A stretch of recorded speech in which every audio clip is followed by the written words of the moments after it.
Okay, so I rarely put one top set into programs for clients because I want to get the most out of every movement that we possibly can.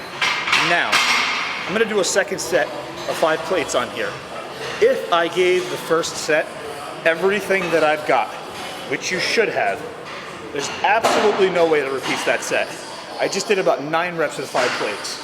It should be absolutely, completely impossible for me to do another 9 reps with 5 plates. So, you're only gonna get muscle growth by beating what you've previously done, challenging yourself in some way, be it more weight, more reps, more acceleration, a different angle that your body is not acclimated to or accustomed to, a number of different ways.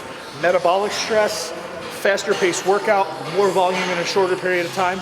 There's a number of ways to push your body to the brink of and beyond what it is accustomed to and capable of in order to force that adaptation.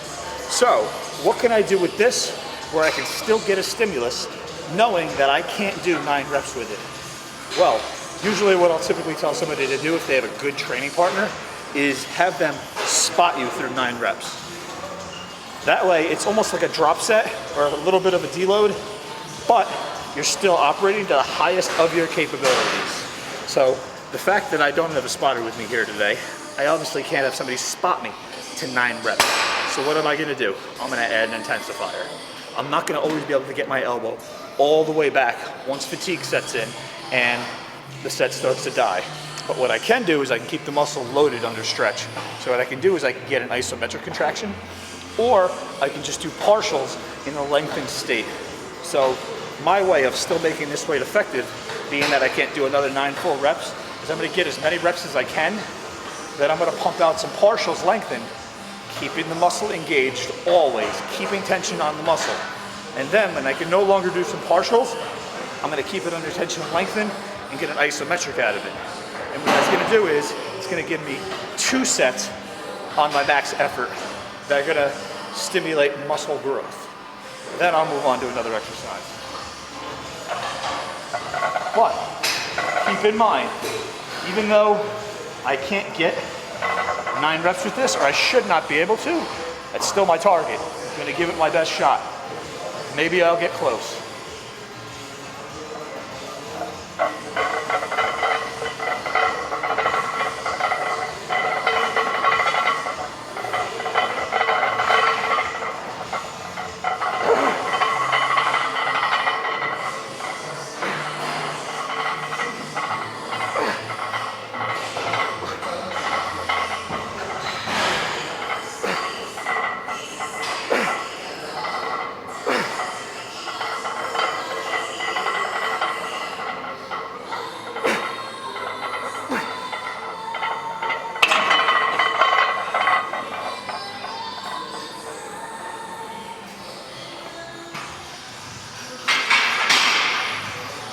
All right, so now what I'm gonna do is, I put this into a lot of client programs as well. Being that that final set wasn't to the top of my performance, but close, and I exhausted every bit of my capabilities. Now, my strength has dropped. My performance is compromised from what its true capabilities are. I'm not gonna get more out of it. And the fact that I was at true failure, my form broke just a little bit, and that's gonna happen. Always gonna happen when you're doing max effort. Your form is not gonna be as perfect as those pyramid sets.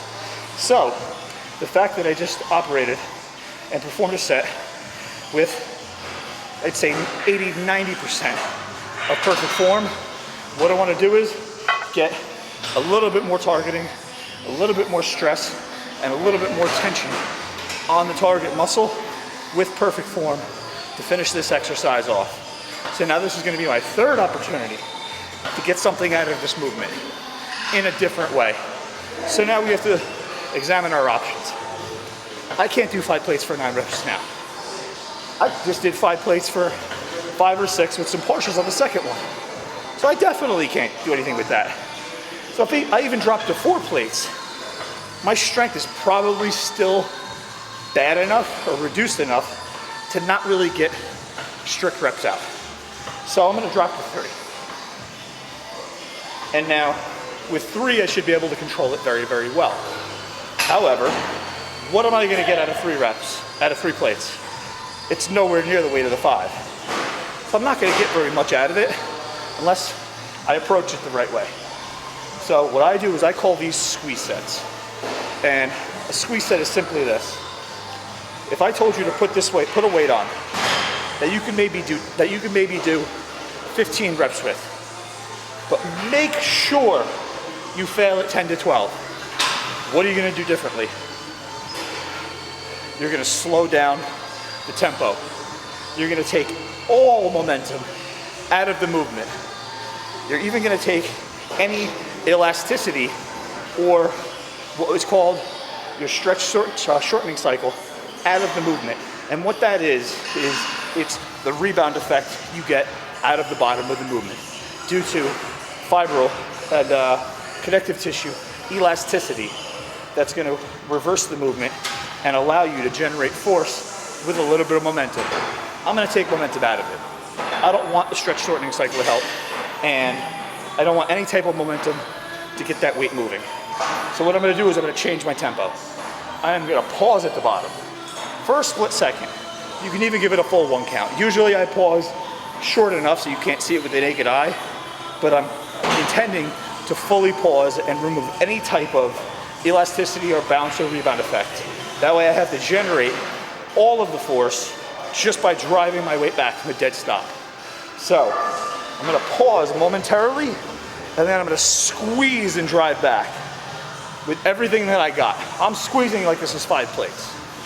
I'm keeping it under tension the entire time, not releasing tension, and I'm getting a pause at both ends of the movement. So now a weight that I normally could probably do 15 plus with, I should be failing somewhere between 8 and 12. Just simply because I'm making it harder. And now this is going to be my 3rd set performed in a different way, where I'm still stimulating growth by getting the max capabilities out of my body. So I'm wrapped in. This is light as shit. However, it's going to be engage, contract. Now slow eccentric. Pause, engage, contract. Pause, engage, contract. As if this is the heaviest weight you can move. Every rep is a 1 rep max. If every rep doesn't look like it's the last rep I can do, you're not squeezing hard enough. Every rep should look like my failure rep.